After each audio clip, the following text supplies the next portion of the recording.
More council bankruptcies are feared as temporary housing costs soar to $1 billion a year. I'm going to read into this exclusive from iNews, you guys. Let's go.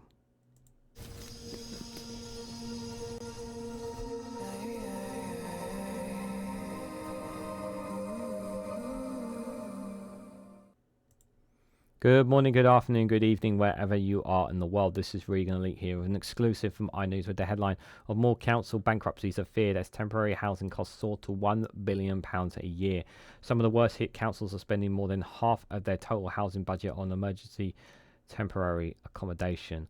Guys, while you're here, make sure you hit the like button and share it across social media so others are notified of this video. This is so sad. One of the things that was just never done enough, guys, is not enough homes were built. It's so frustrating that not enough homes were built. Now you can argue that maybe councils didn't push enough and build enough themselves, or you can point out the factual obvious, and that is obviously that the Conservatives just haven't. They've made false promises about the kind of homes that they were going to build. They haven't built enough homes, or they haven't built enough affordable homes, I think is the correct word and term used here. The fact that we have councils facing bankruptcy and more people turning into tents as accommodation because there's not enough accommodation. This is how we're treating our people. This is how we're treating them because not enough money is getting into them. Getting into the councils to be able to give them the homes that they need. We obviously have a situation as well where we have a lot of people owning second, third, fourth houses as well. So we have a lot of houses that are sitting around empty as well, which is also another problematic issue that needs to be addressed as well. I don't care who you are in this situation when it comes to not having a home, whether you're a veteran, whether you're a migrant, whether you're a British citizen and just your luck is not on your side. Everybody deserves a proper place to live. And we should always try to help people get on their feet in the best way we possibly can. Unfortunately, we are in a situation where not enough has been done by the government to ensure that people are given everything that they need. And you can't just rely on handouts and on private companies to do things for you, which is what the Conservatives have been hoping that everybody else would fix the problems for them. No, that's not how it works.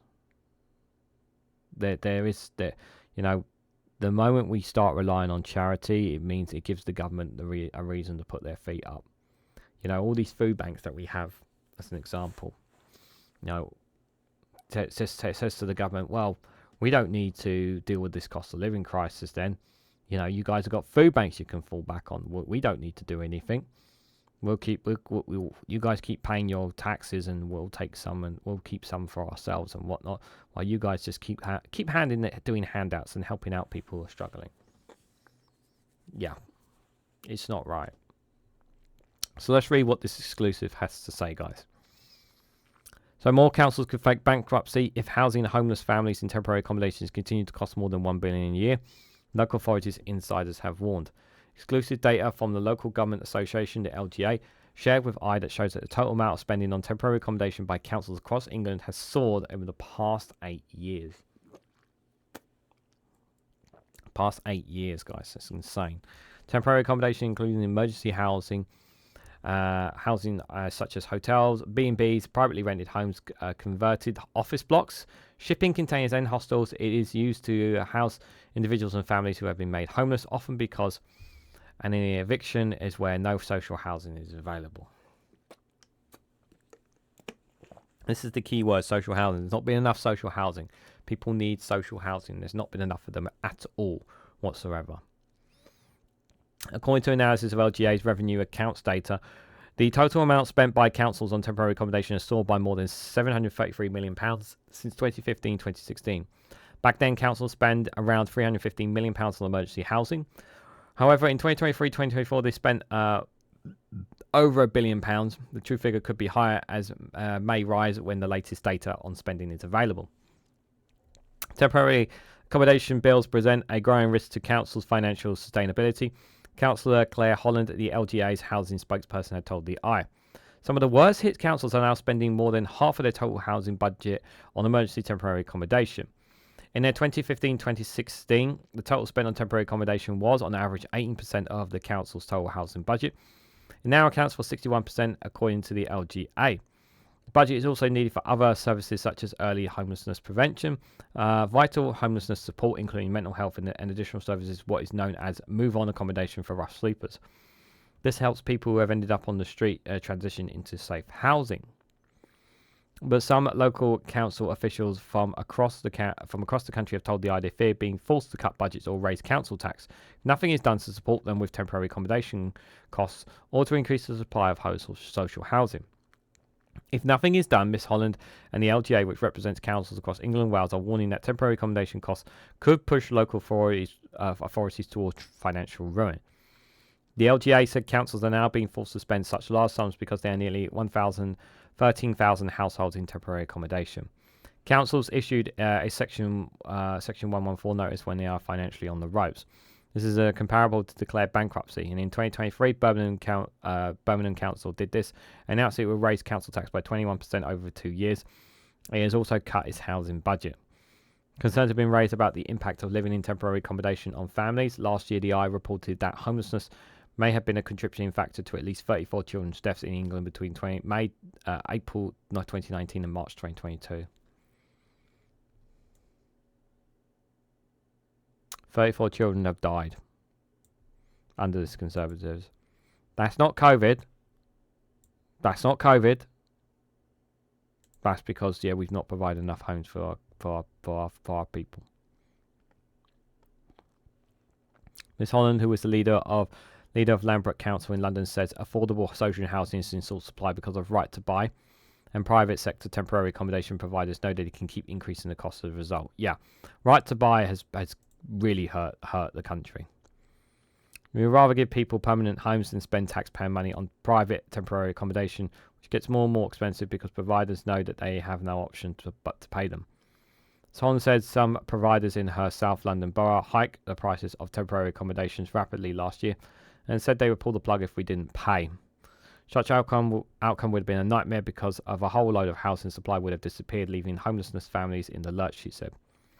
We're caught between needing this accommodation and having to deal with providers who are overcharging. Labour promised to immediately ban Section 21 no-fault evictions if elected. These are a leading cause of homelessness and drive renters into temporary accommodation.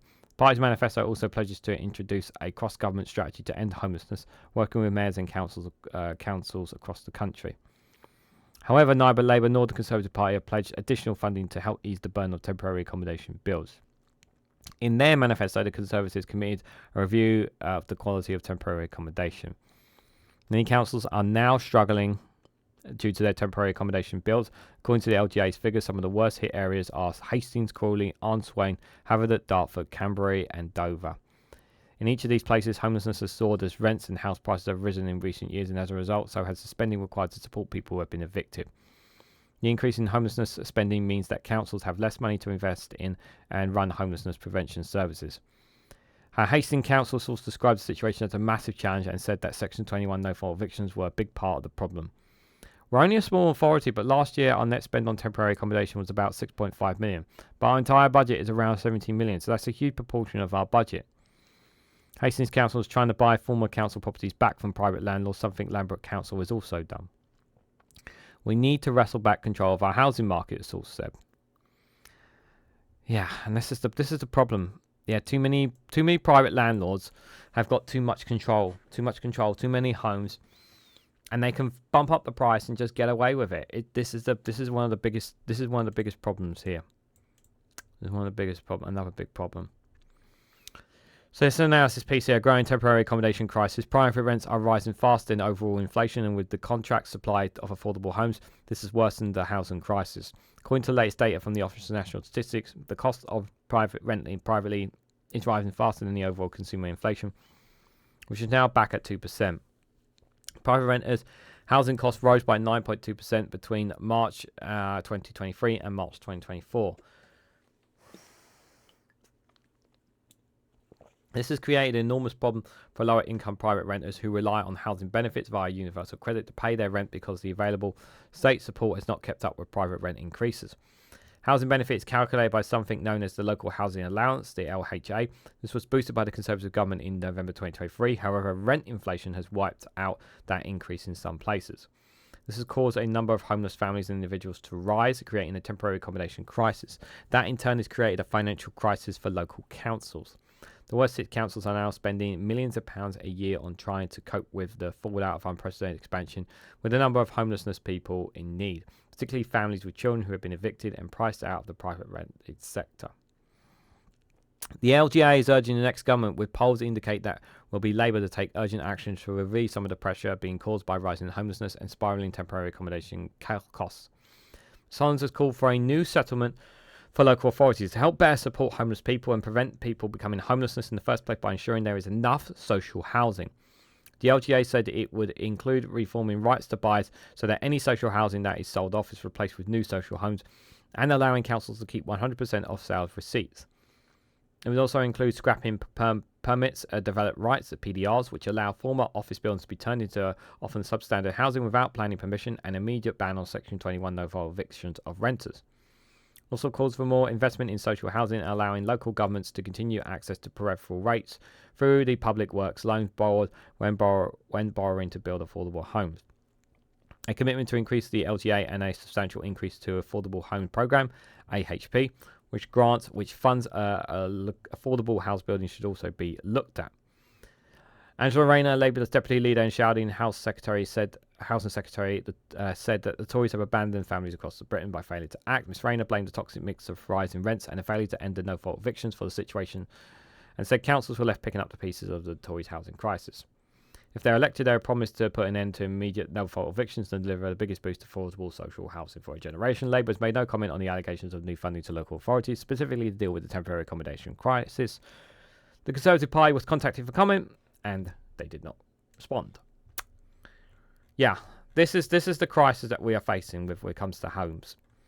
We need more social houses, specifically social housing. Yes, we do need more houses, but it's the type of houses that we need in the UK, guys. We have many people who are down at the bottom end of the barrel, and we need to get them back on their feet, give them the homes they need, help them get the jobs that they need, and help them get back on their feet, essentially, so they can start working and contributing back to society. We have too many people who are in this situation, and we're not helping the situation right now by making things worse for them. We need to help these people, and it needs to be done in a humane way. We need to get as much social. We need to give councils much more power so they can take back as much social housing as they get back as much social housing as they can, because people need help right now. Desperately need help. And let's hope that our Labour government does that, if that is the case, guys. And my heart really does go out to everyone who is in this situation, because it is a horrible situation, and no one should have to be in this situation. And more needs to be done, without a shadow of a doubt. But for too long, it's been ignored, and it's only gotten worse and worse and worse. But what do you guys think? What do you guys make of this exclusive? Are you surprised about this? Do you blame the Conservatives for not building enough homes? Do you think councils should have more powers to get when it comes to council housing? Social housing. Let me know your thoughts and more about all this in the comment section down below.